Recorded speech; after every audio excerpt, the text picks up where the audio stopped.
City of Sebastopol City Council meeting of June 2, 2015 to order. If the city clerk will please note that all council members are present, we will now salute the flag.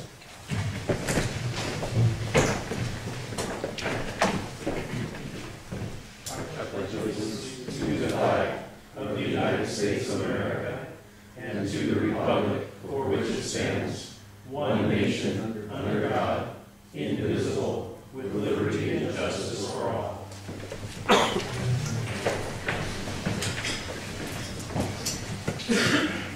2 weeks ago, the city suffered a loss, as did our community. A city employee by the name of Debbie Payne passed away very suddenly and very unexpectedly. And I'm not quite sure that this does what I want it to do, but it's all I can do at this moment, and that is to dedicate this meeting to Debbie and to pass along our condolences from the City Council and from the community to her family. A few highlights of Debbie and her life. She was married to her husband, Alan. She has 2 grown children and 2 stepchildren.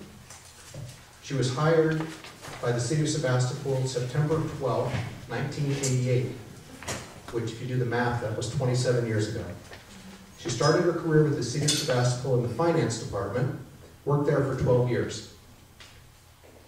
Then she moved to the engineering, public works, and planning department and worked there for 7 years. And then in 2007, she moved over to become the senior administrative assistant to the building and fire departments.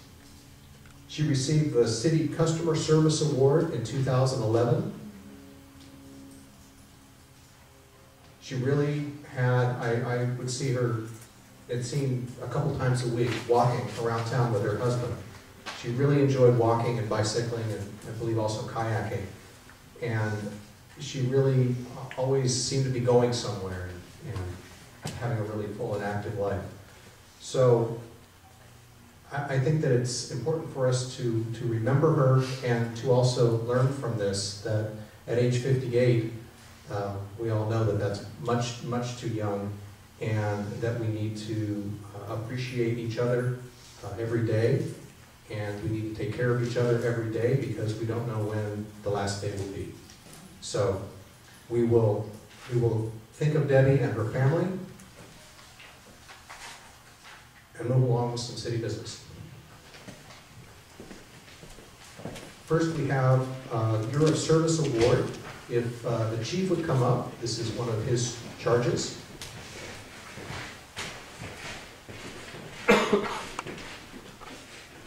Thank you, Mayor, members of the City Council. It's a pleasure to be here tonight to acknowledge 5 years of service for Officer Joe Furry, who's behind me.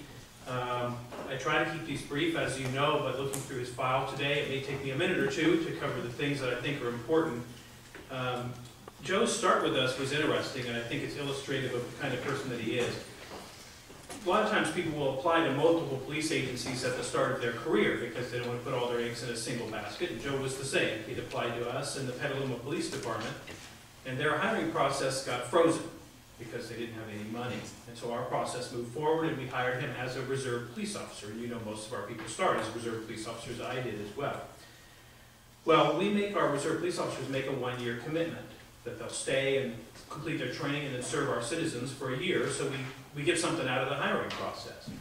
So during that year, Petaluma's budget unfroze, and they called him and said, we have a full-time paid job for you, 100% working for Petaluma as a Petaluma police officer, you're just volunteering at Sebastopol. He said, I can't go. I've made a commitment, and I'm not going to break my commitment. And they said, well, that makes us want you all the more, because you're an ethical guy.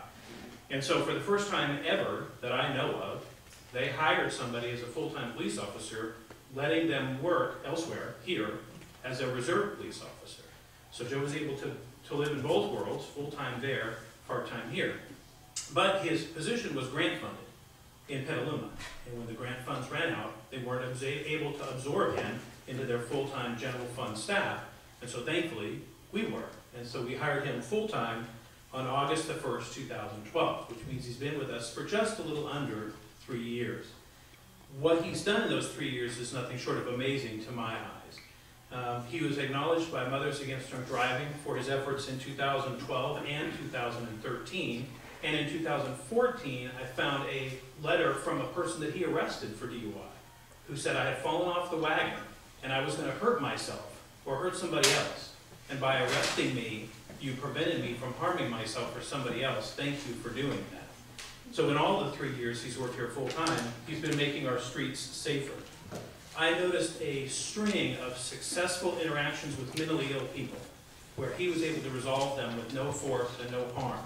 The first was right after he was hired. A 13-year-old child armed himself with a sharp object down at Palm Drive Hospital and threatened to slash himself and anybody else that came near. And Joe was able to resolve that and get that young person the help that they needed. Then he got accommodation from a mentally ill person that he interacted with who said, I had a terrible mental break. I'm sorry that I made you tackle me. I'm sorry that I interacted with you the way I did, but thank you for taking care of me and not hurting me and allowing me to get the help that I need, and now I'm better, well enough to write you a letter of thanks. While on patrol, he saw suspicious activity up at Andy's, looked at it, and found that he had interrupted a burglary in progress and caught 2 people who were burglarizing that local business. The Santa Rosa police had a very violent robbery in their city, and he was listening to the radio, saw the car, and apprehended these violent robbery suspects who had left their city and come into our city. The most recent mental health issue he had could have really been a terrible situation. We had somebody who was in a bathtub in an apartment complex and had slashed themselves to pieces and were begging to be shot and inferred that they had a weapon behind their back. And in a lot of different circumstances, they might have been shot. And Joe showed great restraint with his partners and were able to talk and cajole and get some other help there and safely take that person into custody. So I hope you're seeing a pattern of professionalism and compassion and composure that has served us very, very well. About 1:30 in the morning in late 2014, there was a subject who went crazy in the alley behind Jasper O'Farrell's. And he was ranting and raving and flailing and stripping off all of his clothing. And the bar patrons were trying to restrain him. And Officer Furley got there and was able to interact with him and calm him down and get him into custody, such that the bar tender and bar patrons said, wow, I mean, you didn't tase him, you didn't baton him, you didn't shoot him, and we know how crazy and violent he was because we were trying to hold him down. And you were able to resolve this without injury to yourself or to others. And then the most recent commendation is from our fire chief, who commended Officer Furry for going into an apartment that was filled with smoke and burning furniture to make sure that there was nobody there at Burbank Heights. And we know that there are some very vulnerable people at Burbank Heights who may not be able to get out. And Joe, unsure whether there was anybody in the apartment or not, risked his own well-being to get on his hands and knees and crawl into a smoke-filled apartment. For those reasons, you can see why we've selected him to be a field training officer. And so Joe has graduated from field training school and will pass these skills and abilities on to other people. And he recently passed the hardest class there is for any police officer, and that's motor school. It has a very high washout rate because it has a lot of liability. Motorcycles are normally positioned this way because of gravity, and we don't want them that way, we want them this way.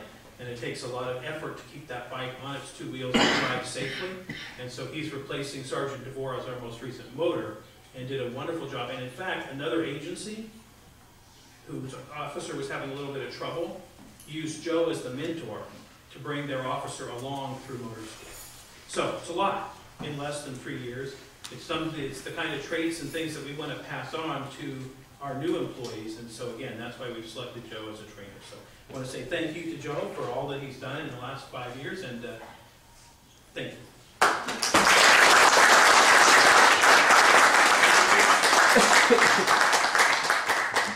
I'm very humbled.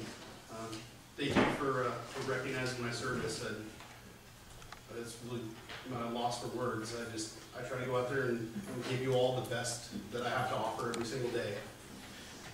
Thank you, Vice Mayor. Thank you, Mayor, council members. Thank you, City Manager and Chief, for hiring me. Really appreciate that. And thank you, members of the community. We really do appreciate it. We really do appreciate it. Having worked at another agency, it's very easy to see that you really do appreciate what we do, and you know, it's not something that is really going on everywhere across the country right now. And so, thank you very much for all your support. And, you know, we'll know that we'll be there for you when you need us. Thank you.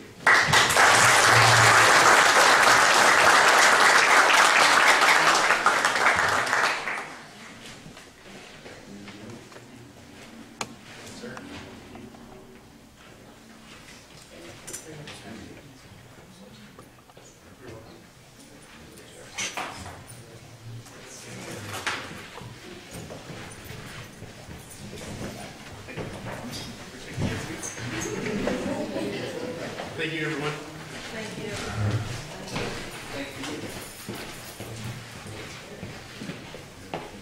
We have two proclamations tonight.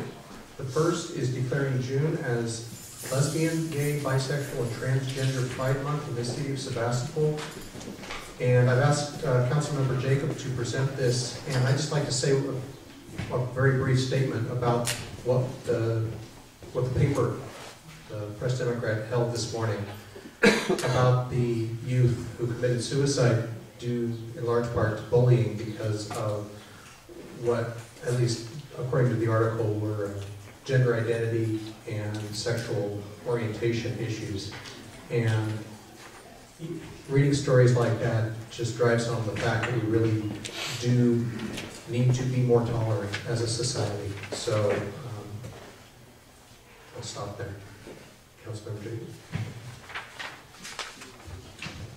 Proclamation proclaiming June 2015 as Lesbian, Gay, Bisexual, and Transgender Pride Month in the city of Sebastopol. Whereas the mayor and honorable members of the Sebastopol City Council do hereby unite in solidarity and common purpose to recognize, honor, and celebrate the diversity, shared humanity, and civil rights of our entire community and all its residents. And whereas the city of Sebastopol strives to build a society where no one is denied basic rights, and all of us are free to live and love as we see fit. And whereas each of us were born into the world the way we are and should be able to live without fear of prejudice, discrimination, violence, or hatred based on our race, gender identity, or sexual orientation. And whereas the Sebastopol openly lesbian, gay, bisexual, and transgender residents continue to make a vital contribution towards the cultural, political, social, and economic life of the entire community. And whereas the city of Sebastopol recognizes this month as a way to celebrate the movement that has made progress possible and recommits to securing the fullest blessing of freedom for all Americans. And whereas the city of Sebastopol recognizes that more remains to be done to ensure every single American is treated equally, regardless of sexual orientation or gender identity. And whereas the city of Sebastopol is a city that treats all citizens as equals and recognize that every community member has the opportunity to pursue happiness and live openly and freely. Now, therefore, be it resolved that our Mayor, Patrick Slater, and the City of Sebastopol City Council do hereby proclaim June 2015 as Lesbian, Gay, Bisexual, and Transgender Pride Month in the City of Sebastopol, and bring to the attention of our citizens that we may join together in honoring our diversity and work to eliminate prejudice everywhere it exists, and to celebrate the great diversity of our wonderful community. In witness hereof, the seal is here set of the City of Sebastopol, Mayor Patrick Slater.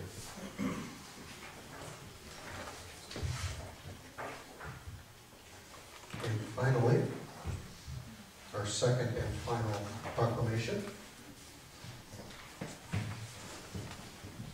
I'm going to bring to us.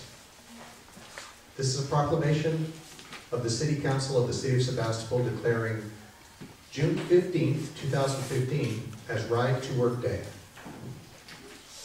Whereas scooters and motorcycles use comparatively less fuel, cause less pollution, and cause significantly less harmful impacts on our infrastructure than automobiles. And whereas scooters and motorcycles require only a fraction of space taken by other vehicles to park. And whereas the price of fossil fuels is volatile and supply is diminishing. And whereas the use of fossil fuels continues to damage our health by adding to pollution and risking our future through climate change. And whereas Our infrastructure repairs fail to keep pace with degradation. And whereas, for these reasons, scooters and motorcycles offer a form of daily transportation to be encouraged. And whereas, June 15, 2015 has been designated as Ride to Work Day to highlight the positive daily use of scooters and motorcycles. Now, therefore, be it resolved that I, Patrick Slater, Mayor of the City of Sebastopol, in recognition of the utilitarian value of scooters and motorcycles, and to encourage the daily use of these vehicles, do hereby proclaim June 15, 2015 to be Ride to Work Day, and encourage scooter and motorcycle riders to ride to work on this day. In witness whereof, I have hereunto set my hand and the seal of the City of Sebastopol the 2nd day of June 2015, and I am in the fortunate position where I don't actually have to take a vehicle to get to work, other than maybe twice a month to come to these meetings. So I shifted my ride to work day, and I rode to work tonight. And a beautiful evening. It was very pleasant to roll those few blocks. So the thing that it seems lighthearted, but it's really rather impactful when you look at the numbers as to the percentage of damage that's done to our infrastructure by different classifications of vehicles. We all know that heavy truck traffic is the most impactful, and it just goes lighter and lighter. And motorcycles have, I've done a little research, and it's anywhere between 1/10,000 and 100,000 the amount of damage that one tractor trailer does to our infrastructure. So it can make a real difference. So, especially given our climate, it's a perfectly viable way to get around it. So, those are our proclamations. Now we will, and I'm doing this in order this evening, I want everybody to know, we will now approve the minutes, or not approve the minutes, of our May 19, 2015 meeting. Are there any edits or revisions? Councilmember Eder? On page 18 of the draft, like the, let's see, 1, 2, 3, third paragraph down, it claims that I stated I didn't want to see Main Street of Barlow have a wealth of fast food places. I believe I said didn't want to see them have stealth food fast food places, so I thought it was kind of cute. Same intention. That's all I have. Thank you. Are there any other revisions? I will look for a motion to approve the minutes as amended. Is there a second? Is there any opposition? Motion carries unanimously.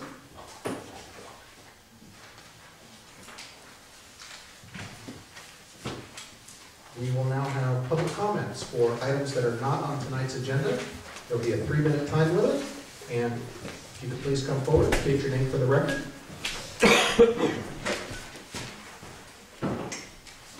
Good evening, Deborah Taveras. Several things. I'm certain that many of you are aware that in August of 2011, the emails from the California Public Utility Commission and PG&E suggested that PG&E beamed Sebastopol with microwave weapons. So I have a copy of that email if any of you would like it, but I'm certain that you were given that as well as our police department. I have some other additional things. This is not a PG&E night entirely, but PG&E has just been found dumping chromium from a plant alongside the Colorado River. It's going to take 30 years to clean it up, and they're using ethanol, which is a carcinogen, to take the plume and presumably surround the plume so it won't go into the Colorado River. Again, ethanol is a carcinogen and chromium is a contaminant. PG&E. PG&E has a cloud seeding permit.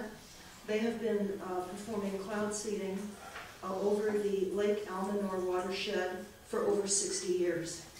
PG&E releases cloud seeding aerosols, ground-based burners, and aerosol generators located in the high terrain of West Almanor Basin.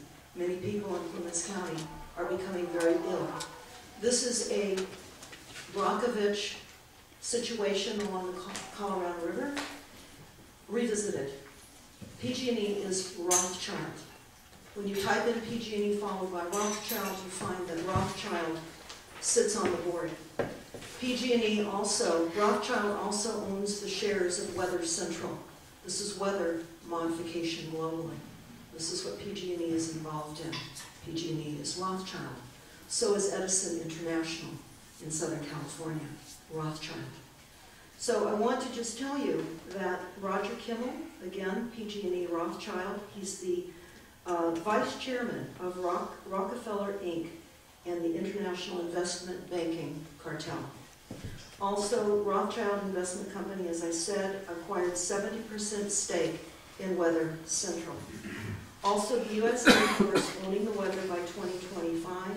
We're finding out that there is storm enhancement capabilities, drought capabilities, which is why California is in a drought.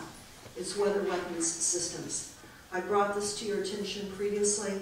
I have documents this evening, and I will discuss that further.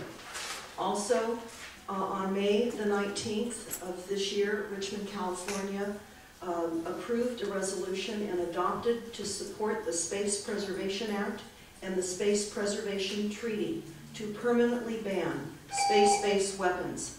This was approved in Richmond. It was approved in Berkeley in 2002. I would submit that I would like to speak to someone about getting this on the agenda for Sebastopol. Thank you.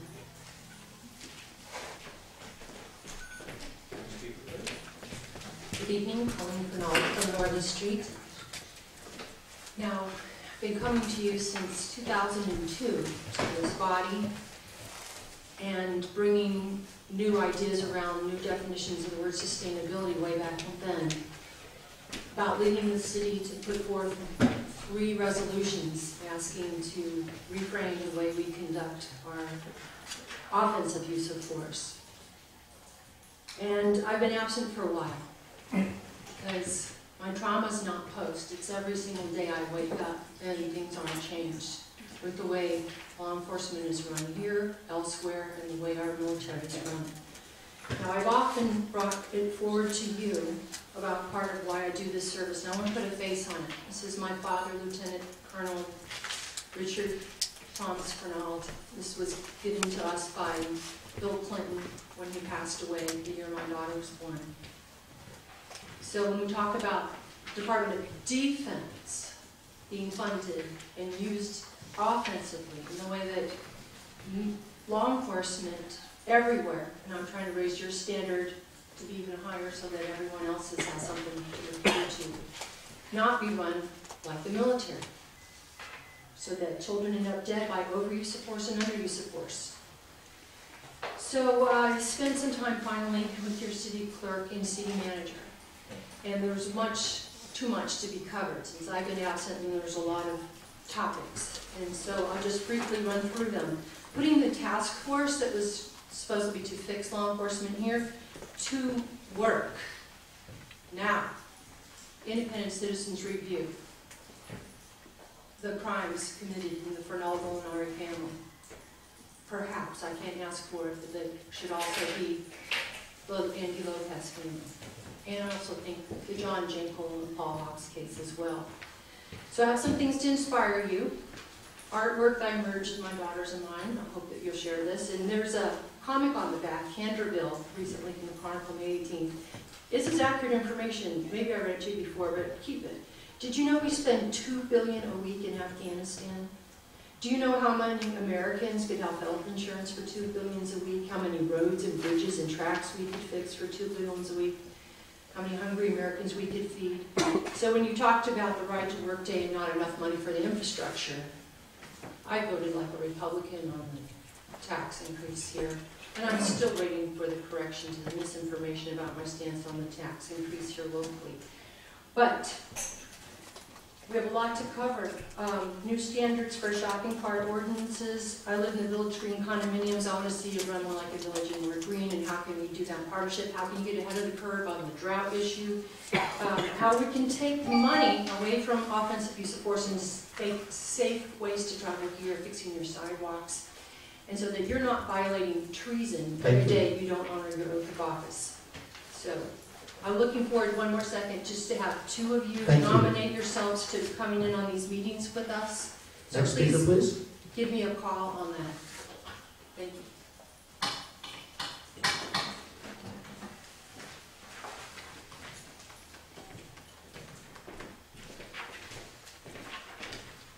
Good evening, Lou Tavares, and I have a action alert I'm going to read from tonight. It's also from this document that has been presented to you previously, U.S. Electromagnetic Weapons and Human Rights.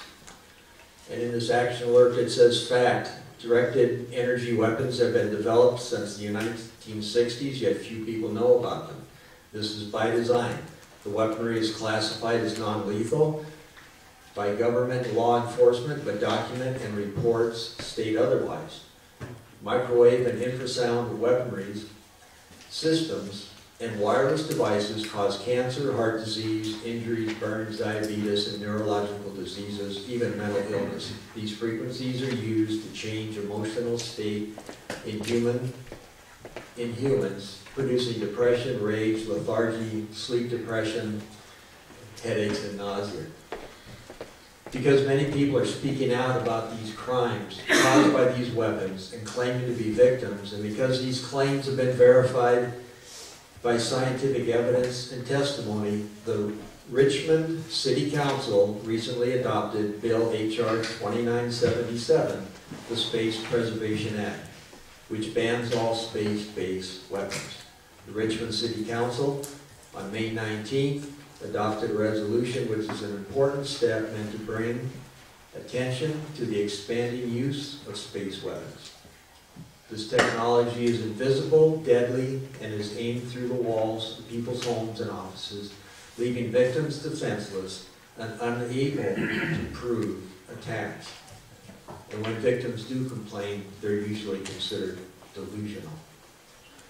Now, this document I would like to mention is local. It was prepared by Sonoma State University.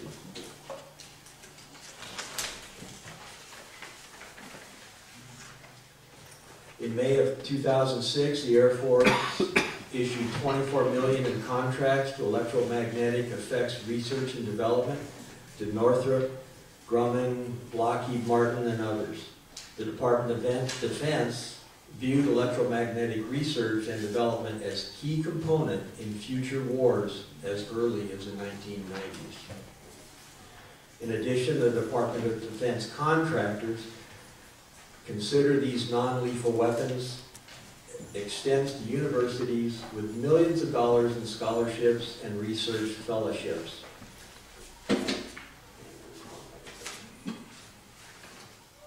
Without oversight, these weapons will allow governments to have absolute control. These weapons are certainly in the hands of most industrialized countries. China certainly has them, as intelligence reports. So this is a document, you're welcome, and this is a document you have been given before. I hope you'll read it and realize that these electromagnetic books that people talk about. Yeah, I don't get it. Maybe it was the new sound. Oh. I'm sorry, I didn't understand your comment. So we'll move on now to I didn't statements of understand his conflict of comment. interest. You two can talk at a break. You could repeat his comment if you like. We will move on to statements of conflicts of interest by any city council member or the mayor or the vice mayor at this point. Councilmember Glass.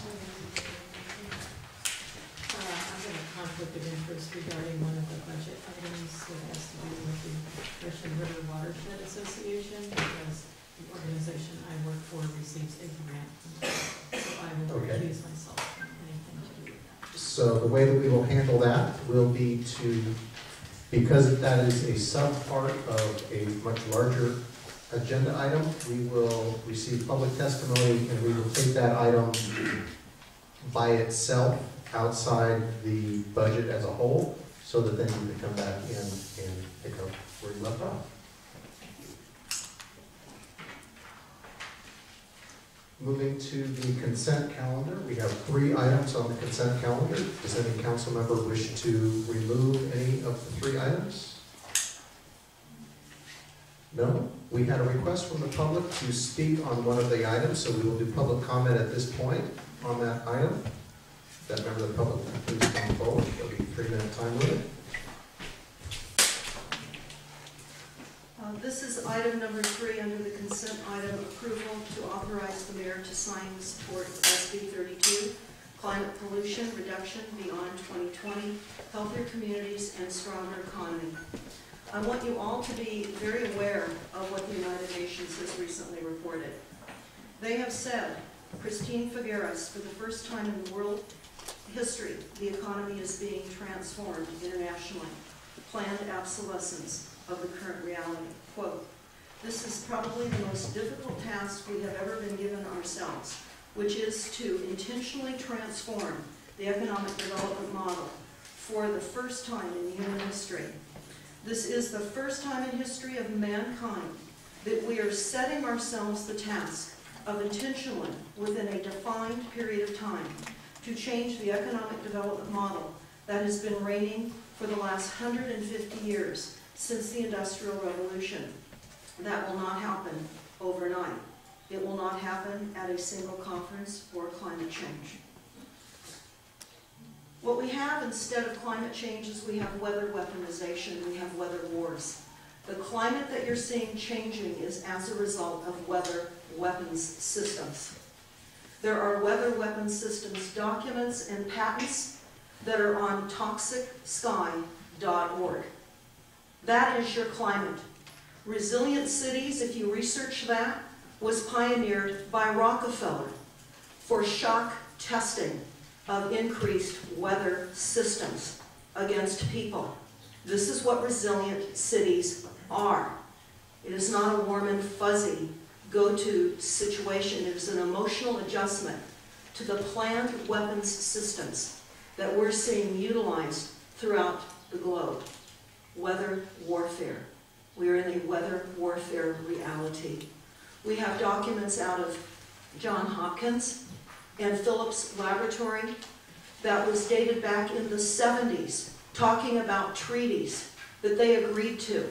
Treaties that you do not know anything about. Because if you do, you would be questioning the climate change model that you have been presented. It's a false, bogus nest of science to completely reinvent and create new markets within the United States and globally. Seizing the water supply is all part of this weaponization. We do not have scarce water resources. Water is a renewable, just like fossil fuels. Sadly, we were led to believe that that was a finite resource. That is not the case. You can look at Origins of Oil by Colonel Fletcher Prouty and learn that fossil fuels and petroleum never came from dead dinosaurs. Most important to That was your understand 3-minute time reality. limit. Thank you for your comments. Are there any other members of the public who wish to speak on any of these items? I will look for a motion to approve the consent calendar. So moved. Is there a second? Is there any opposition to any of those items? Motion carries unanimously. Informational items and presentation, and this is going to catch us up from a couple of weeks ago where this needed to be rescheduled from. This is the informational presentation on the annual activities of Cheetah Slow, and bringing this to us is Tasha Beauchamp. Good evening.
I would like to update you on the last year's activities. First of all, it's been 5 years that Sebastopol has been a slow city, and we recently celebrated that.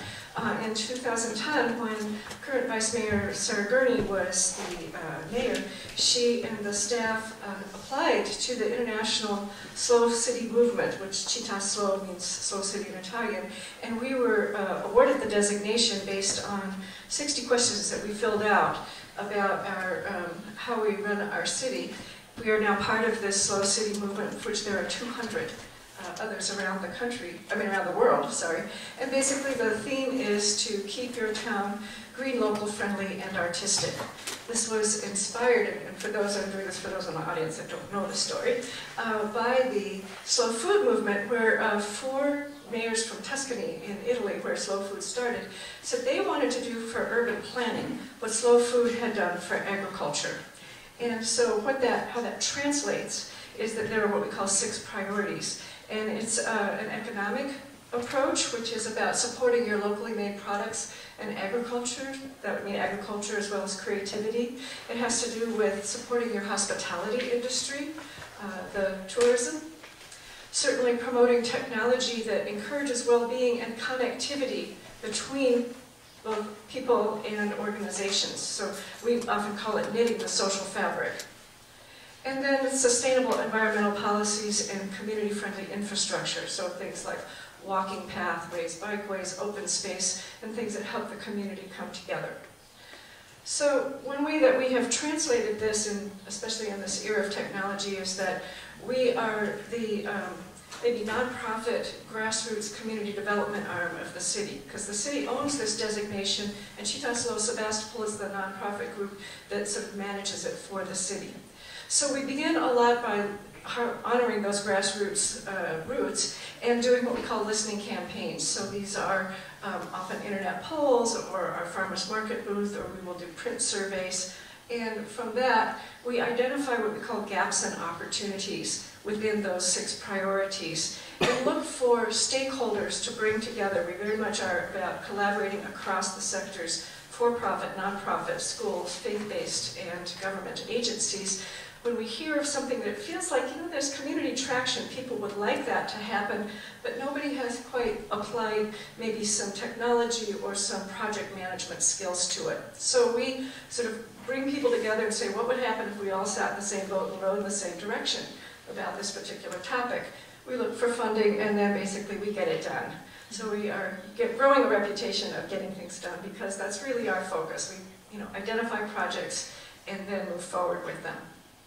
So some of those projects that you may have seen over this last year, one was the Sebastopol Pedline, which was a Park Once and Walk initiative. The idea was to have 3 color-coded self-guided tours, particularly around visitors. This came out of an open house that we did with around ecotourism, and the community said, if we're going to have more people coming, they've got to ditch the car. We just can't have more cars. So can we do something where encouraging them to realize you can park your car and then get around by foot? So you may have seen over the 6 months we did have these signs, 6 weeks, we did a pilot study with these signs of the red route to the Florence Avenue Art Walk, blue to Ives Park, and green to the Laguna. And we did a survey. We had 99 respondents, and we were ecstatic by what we found from that survey. This was the pilot study we did for the city. 64% of people said that it was moderately to extremely likely that they walked instead of driving. That was what we were after, park once and walk. That they discovered a new store or restaurant, that's good for our local merchants, and that they engaged in a conversation, that's knitting the social fabric. So this has been very successful, and this year we plan to make it a permanent endeavor. We also have been working this year with the Sebastopol Walks group. You may know them from the monthly iWalk docent-led tours. And what happens is that when we put together this Sebastopol Pedline task force, we had about 30 people from the community, different organizations and committed community members, and there were a lot of people who said, I'd like to offer a walk. So, well, the docent-led ones are very nice. This is an opportunity where we can invite the community to share a favorite themed walk. So we've been starting a pilot with them, and right now we have 2 walks that have been submitted. We're sort of figuring out what the process will be there. But one is about peace pole walks, and one is about Sebastopol trees. So excited about doing that in conjunction with the sebastopolwalks.org. Of course, the Village Building Convergence, the McKinley Street murals was a big part of our participation in that, and we were collaborating with village builders, and this came again from the ecotourism open house where people were saying we need a stronger connection between downtown and the Barlow. So by painting the murals, that was the original intent. What actually came out, sort of unintended wonderful consequence, was what an amazing community engagement activity. Over 200 people came out to help paint those murals. We had astounding support from local merchants. Kelly Moore donated all of the paint. We had local restaurants and Whole Foods donating lunches for these 200 participants. It was really quite fun. And when we walked around and talking to people as they were painting, they were taking such ownership, like this fish is always going to be my fish every time I walk down here. I own part of this street now, so it was really quite delightful. Other things we've been doing a little less flamboyantly is the GPAC reminders. So once a month, we send out to our list of over 900 people a reminder about what's coming up with the General Plan Advisory Committee and invite them to send their feedback in time to be included in the packet for the GPAC folks. And so that goes to Kenyon. And what we are finding is tremendous response from the community. We have what's called a 38% open rate. That means 38% of people that get sent this email actually open it up. That's astounding. Average for email is like 10%. We get lots of feedback from the community saying, thank you for keeping me apprised of what's happening in my city government. Thank you for helping me participate in my city government. And then the staff has been grateful because it's getting them exposure to input from the community. So we're very excited to have been doing that. We've also been working with the city staff to expand the city directory of the website. I don't know if you are aware, but we've had a city business directory, and when I was standing in front of you a year ago, only 330 of the local businesses had elected to participate in that. They just weren't aware of it. We've now switched it so as a perk, if you will, of your business license, you get listed. It's really a big thing, good thing for your business to have a link from a city website to your website. It really helps you as a business owner go up in Google rankings and such. It's also a great way that the city is supporting the local business community. So we are working with that further in that we now are working on the ability where if somebody were to go, for instance, to the restaurant category of the business directory, they will, in short order, probably in the next month or two, be able to click on something that says map it, and they will get a map of all of those restaurants. And if they are on a smartphone, they will be able to see, oh, I am here, and this restaurant I want to go to is, either how to get there, or they can say, oh, gee, there's a Mexican restaurant right around the corner, let's go there. So we're really helping the city move into the mobile age and be supporting our local businesses as well. A project that we didn't know about a year ago that arrived on our lap, and we said, let's go for it, was the Our Town Grant. The National Endowment for the Arts has a grant stream where they are asking city governments to work with the local, a local nonprofit arts agency and do something that is both artistic and helps with economic sustainability. So we were absolutely thrilled to connect with the Sebastopol Center for the Arts, and together we applied for this $25,000 grant. That means Sebastopol will have $25,000 coming into it if we get the grant, to help us create what we're calling a mobile cultural asset map. So a cultural asset, think of it as those places that you might call a Sebastopol gem, that they represent either our creative culture, our historic culture, our ethnic culture, something where you look at that and go, that's Sebastopol. And we're going to be inviting the community to nominate assets, and basically we'll be putting together a panel for criteria. Everything will be accepted unless it does not meet the criteria. I imagine criteria will be things like nothing defamatory, nothing that's hate-oriented, the very common sense kind of criteria that are there.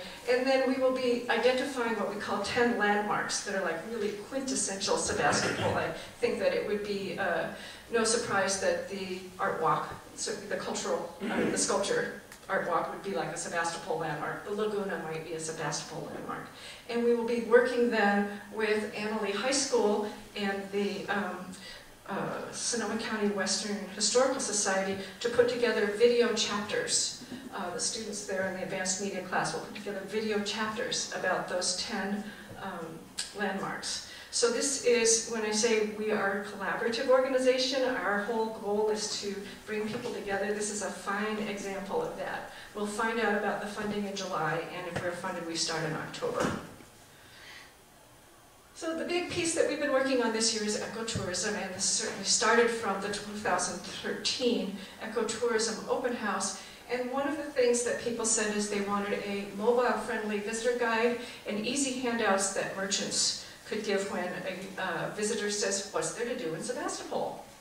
So we began, as we usually do with our listening campaign, and in April of 2014, we asked the community. We put out in all kinds of print ads and email lists and all kinds of things, got stories written in the paper, and said, answer our poll, where would you take somebody, a visitor, who comes to see you? What are you proud of about Sebastopol? And we got over 220 responses, and this was not a small survey. We asked pretty in-depth questions.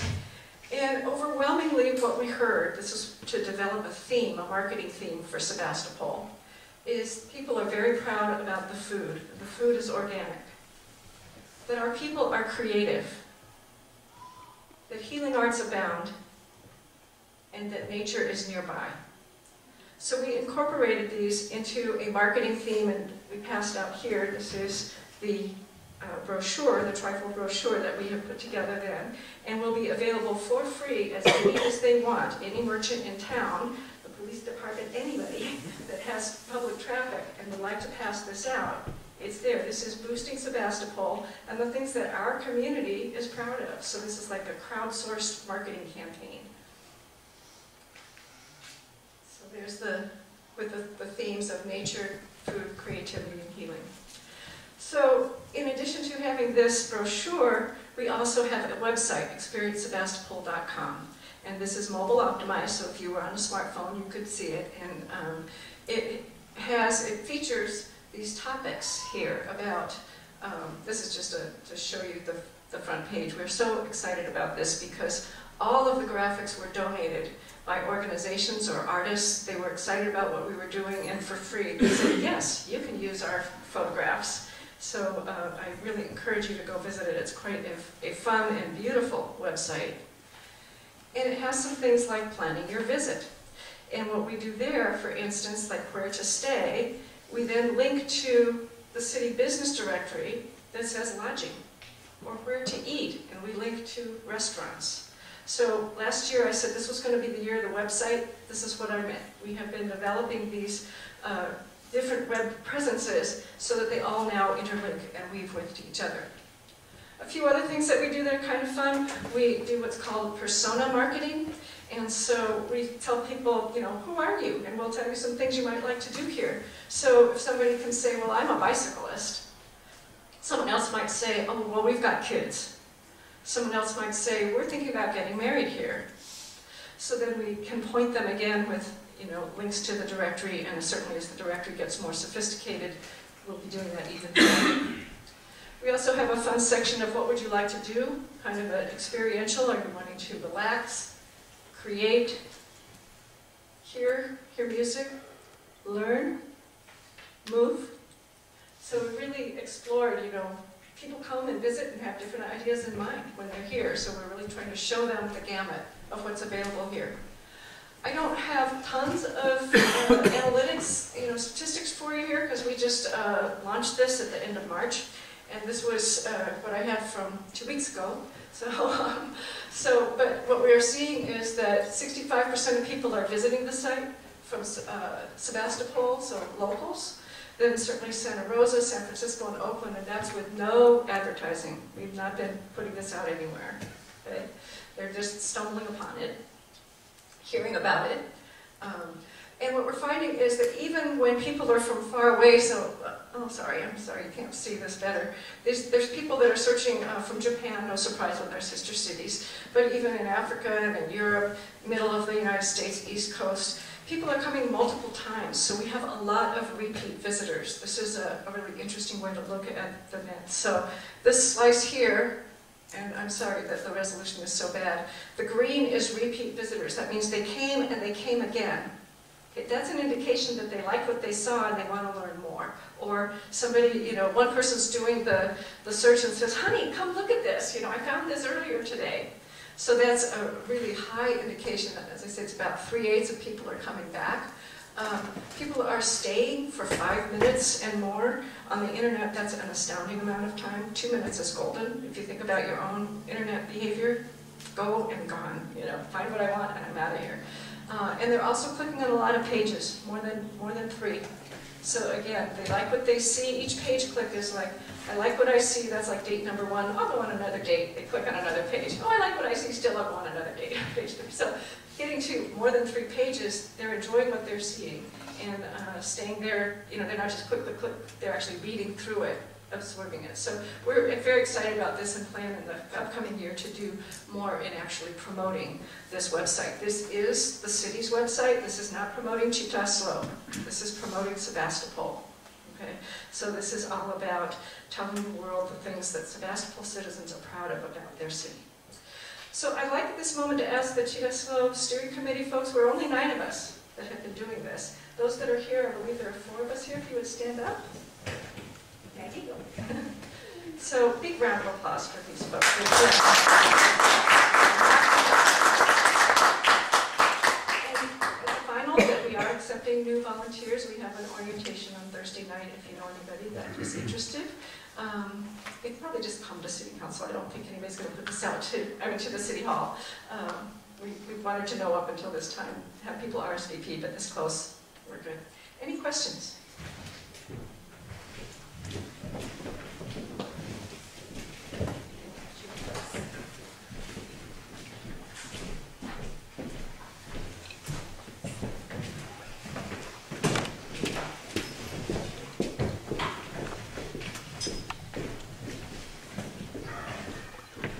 Do any council members have any questions about this presentation?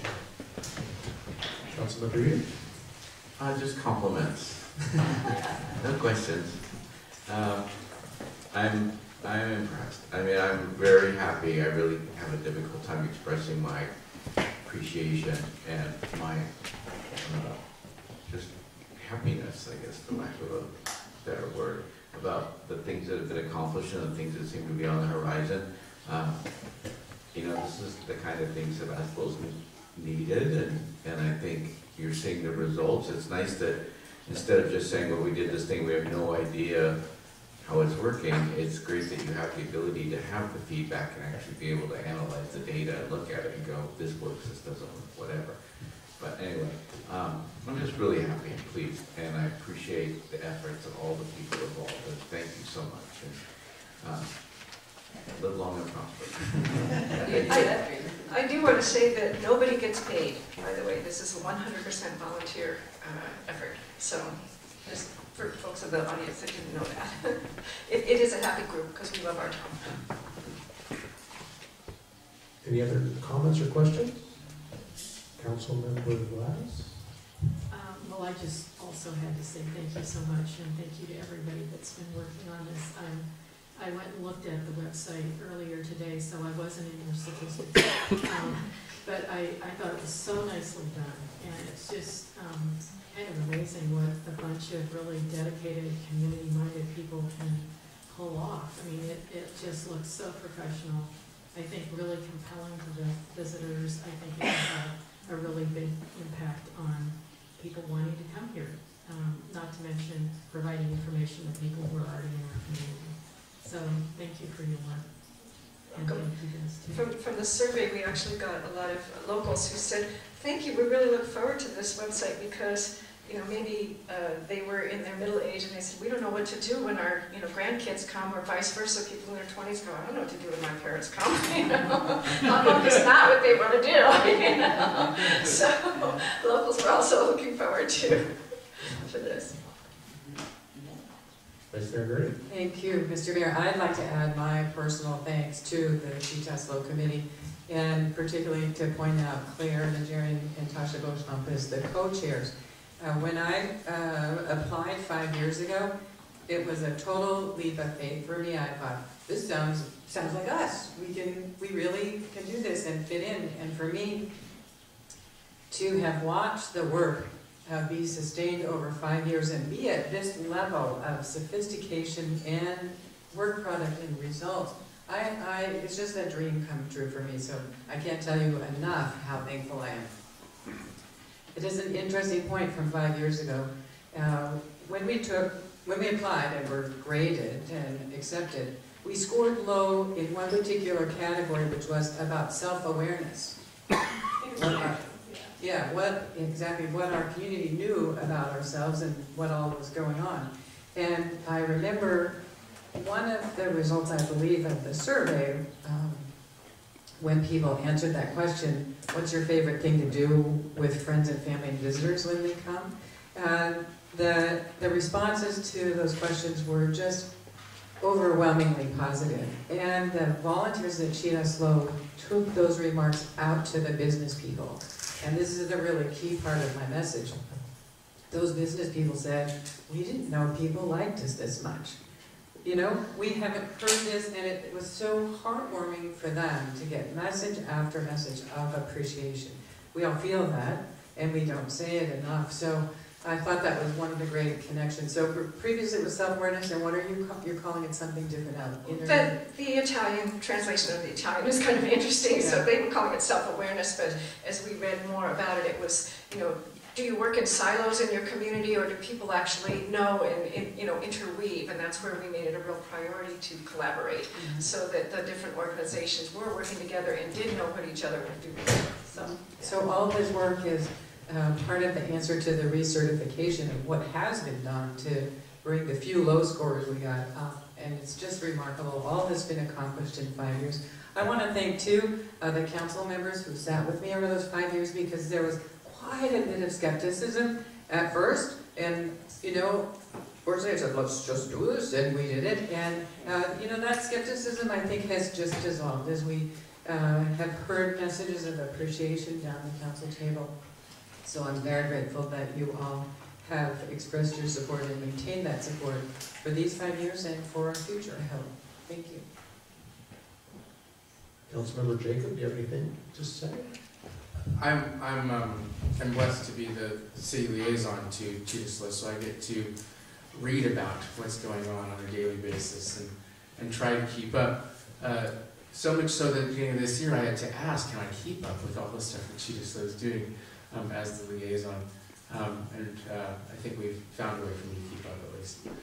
So thank you, Claire and Tasha and Debbie and everybody for making CTESLO just happen. So it's greatly appreciated. So see you next Thursday night. Tuesday. Are there any members of the public who wish to speak on this item? Close public comment, and keep up the good work. Thanks, Tasha. Thank you, Tasha.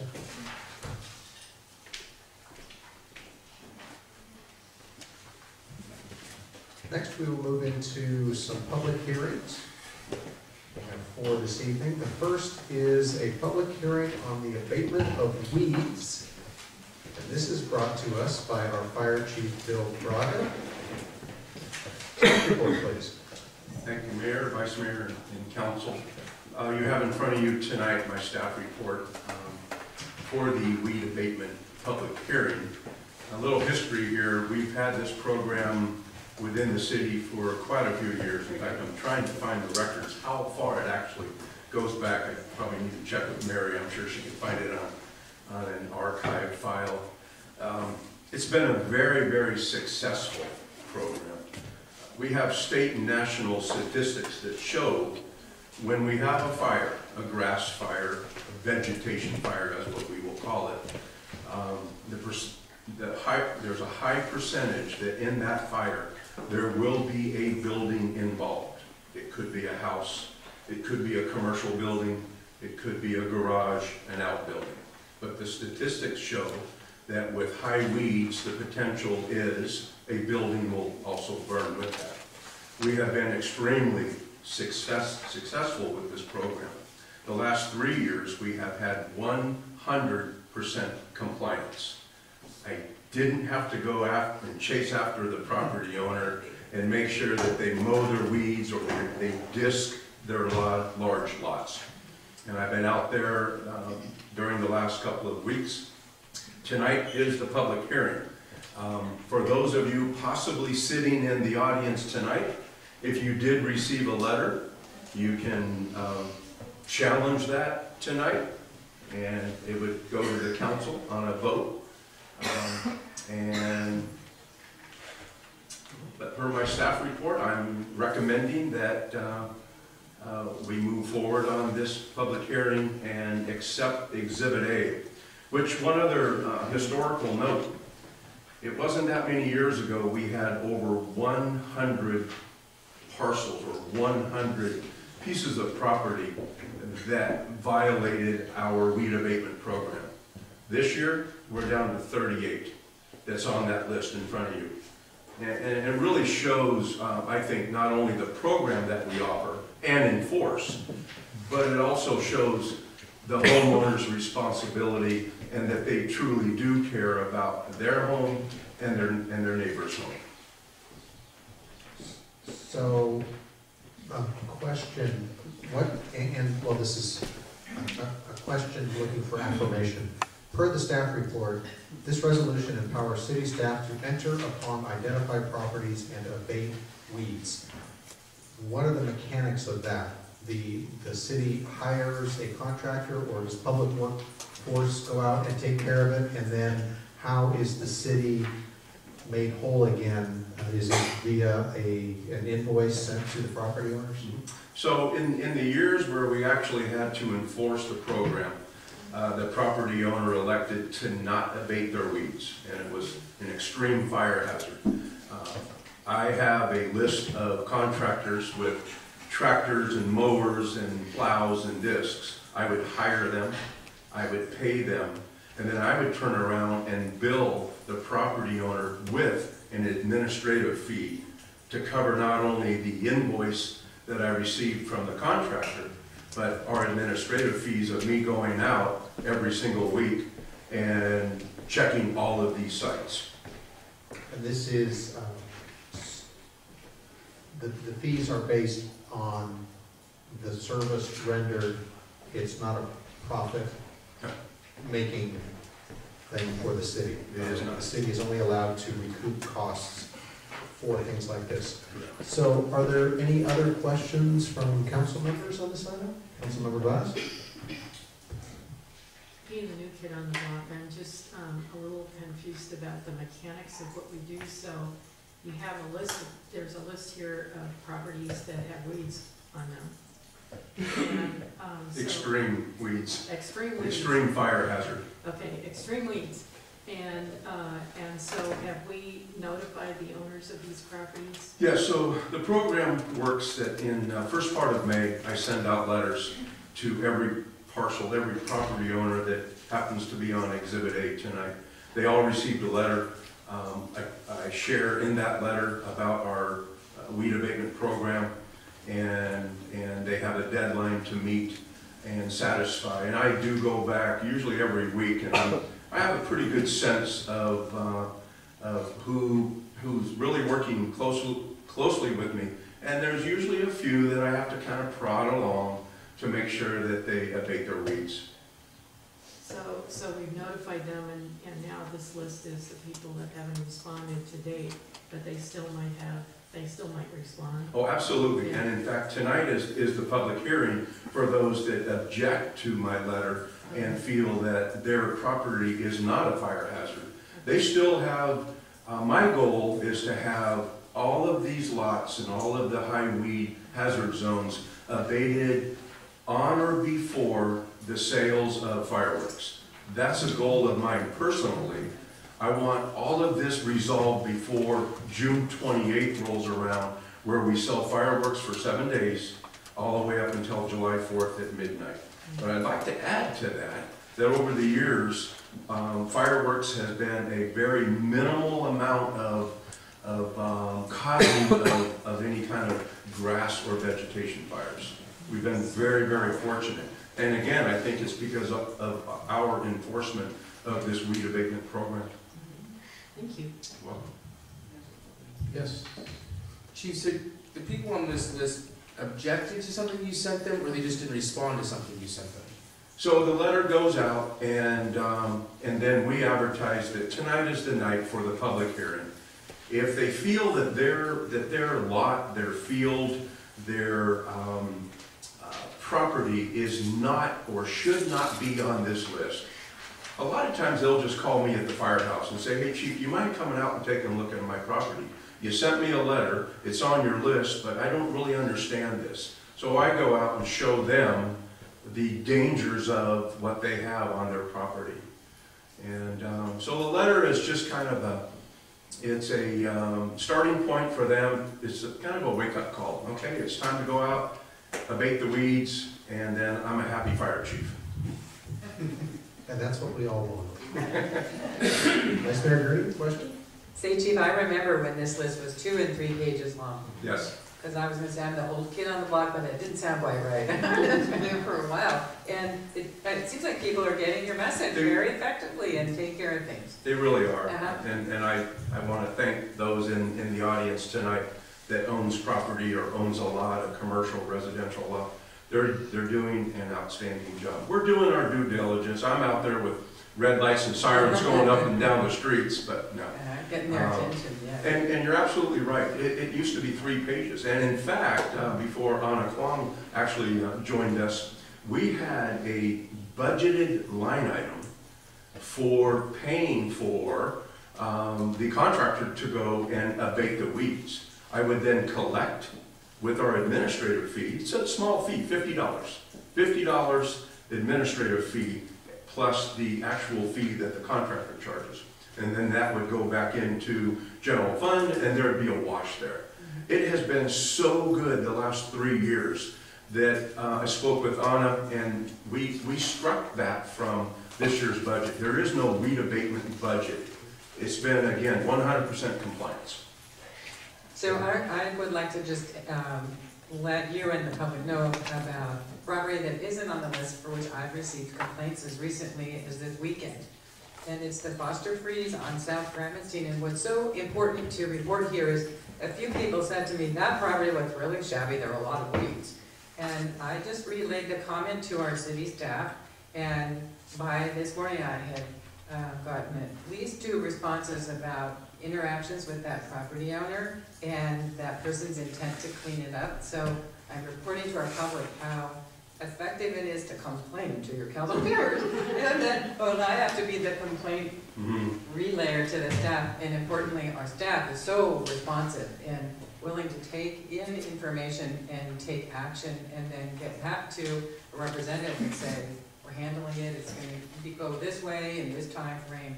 So I don't have the opportunity to speak to those people. It was the group that was on I was the Joseph email office Saturday at Laguna Preserve North, and we just had talked about that, and it seems like it's going to be handled. And you won't have to get out there with your red lights or anything. Okay. I do receive, today I've received 3 complaints. I followed up on the complaints. 2 have been taken care of, and 1 is they're hiring a contractor, a tractor guy to go and plow. It's a very large field. And so I would just ask of council, if you get pounded on by someone, just send them my way and I'll take care of it. Great. Thank you. So we will have public comment on this item at this time. Is there anybody in attendance who wishes to speak on this? Sure. We'll close public comments and no one come forward. Is there any further discussion or a motion? I'll move that we approve the resolution submitted in the packet to allow the city to abate the weeds as listed in this evening. Is there a second? Is there any opposition to this item? Carries unanimously. Thank you. Go forth and abate. Mary, I think the timer's set. Our next public hearing this evening is for fiscal year 2015-2016 Sebastopol Lighting Special Assessment Intention to levy and collect annual assessments for fiscal year 15-16 for the City of Sebastopol's Lighting Special Assessment District. And this is a resolution approving the engineer's report and confirming the assessment diagram and annual assessment and authorized levying of annual assessment, et cetera, et cetera, et cetera. This is so we can keep our street lights on. Is there a staff report on this item? Does this come from, yes, Anna? Yes. Good evening, Mayor, Vice Mayor, and council members. The item before you tonight for your consideration is to adopt and approve the annual engineering report and confirming the assessment diagram and authorizing the levy of the annual assessment district for the Sebastopol Street Lighting Special Assessment District. So on March 17, the City Council adopted resolution number 6030 appointing Joe Gaffney, our city engineer, as the engineer of work, directing and preparation and filing of the annual engineering report and describe the potential changes to the assessment district. The annual engineering report was subsequently prepared and filed with the city on April 17 by adopting resolution 6030 indicating the intention to levy and collect annual assessment for the fiscal year 2015-16. Tonight is the final City Council action for these annual proceedings.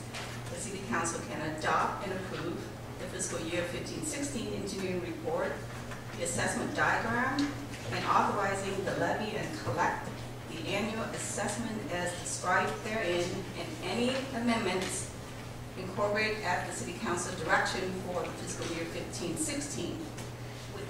With this action, the City Council is further authorizing the submittal of the assessment information that shows in the annual engineering report to the County of Sonoma's Auditor's Office for the levy and collection of the assessment on a citywide basis for the street lighting. The total proposed budget for fiscal year 15-16 for street lighting special assessment district is $108,250. The revenue in the amount of $79,753 is expected from the annual assessment and $28,497 contribution from the reserve fund balance. With that said, the staff recommend that the City Council approve and adopt the resolution approving the annual engineering report confirming the assessment diagram and authorizing the levy of the annual assessment for the fiscal year 2015-16 for the City of Sebastopol Street Lighting Assessment District. Thank you. Thank you. So this is largely the same as the item that we saw a little while back. Are there any questions of staff on this? Councilmember Bass?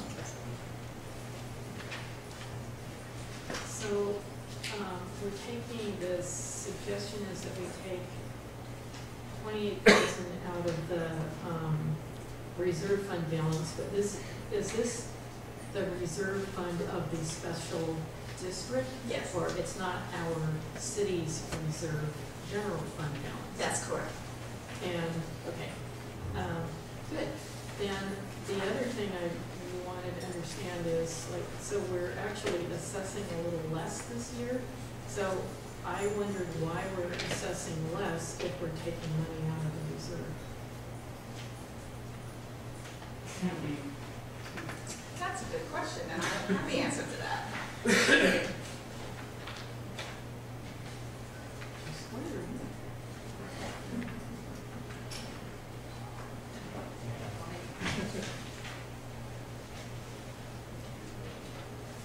I do not.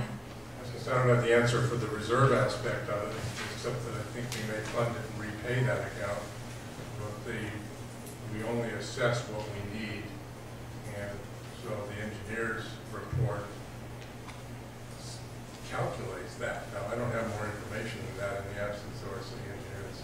Actually, I have an idea. Is it that we can't, it's like an enterprise fund, so we can't charge more Right. than we actually are spending? correct. And since we overcharged in the past, which is why we have a reserve, that must be why we're assessing less. That's the exact answer I would have come up with if Well, I'm you so did. sorry.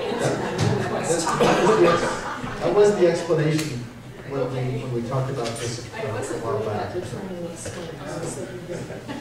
A logical question, but the way that government finance works, we're not here to fatten up the pot. Vice Mayor Gurley? Oh, I just figured that was the strategy of the budget subcommittee and our financial team. Use the money that's there that we can keep stockpiling there, so Sure. we're good. Yeah. Yep. No other questions? Councilmember Eater? So I know in Sebastopol, there's a mix of streetlights that are operated and the responsibility of the city, and then others that are the responsibility of PG&E, if I heard that correctly. And so I assume that this cost covered all of the city responsibility streetlights within the city, the entire city's worth of streetlights. And, anything else? I have a microphone, so I'll take that one. Yes, it's the power, it represents the electricity bill, basically. for Right. all the streets. We pay the bill even for the ones that are owned by others. I'm sorry, you paid the bill for? We pay the electricity bill to keep the lights on regardless of who owns them. I see. Okay, so there's no distinction right there between PG&E. Kind of where I'm going with this, it talks about the assessment district proposes to operate and maintain street lighting facilities, not to construct new lights. And I asked this question the last time this item came before us. Is it possible to, I know there's programs available through vendors where you can have your city lights converted to say LED, or I'm not sure if that's the newest energy efficient. They front the money and pay back with the energy savings and stuff. But I would hope that we get some movement headed toward the use of the most energy efficient lighting fixtures we can utilize in our city if they're not huge costs involved in retrofitting. Maybe there are. Yeah, we've talked to PG&E about that. It's called an on-bill financing, so you pay back retrofit costs through savings. I know our city engineer, Joe Gaffney's looking into that some more. Hasn't gone anywhere yet. I think we talked to PG&E a year ago. At that time, they were waiting to get CPUC approval for the program. We've done some of our own stuff in Plaza. Former city manager got a grant for those. Those are all LEDs. Anything that's going in is specified as LED. I think the private ones in the Barlow are LED. The Street Smart crosswalks are LED. So we're getting there, but the larger project is most of the streetlights in town are not owned by the city. They're PG&E streetlights, and we can't change them. So it's like a program that PG&E is waiting to do those. We have some of our own, which we would want to continue to do that also, retrofits.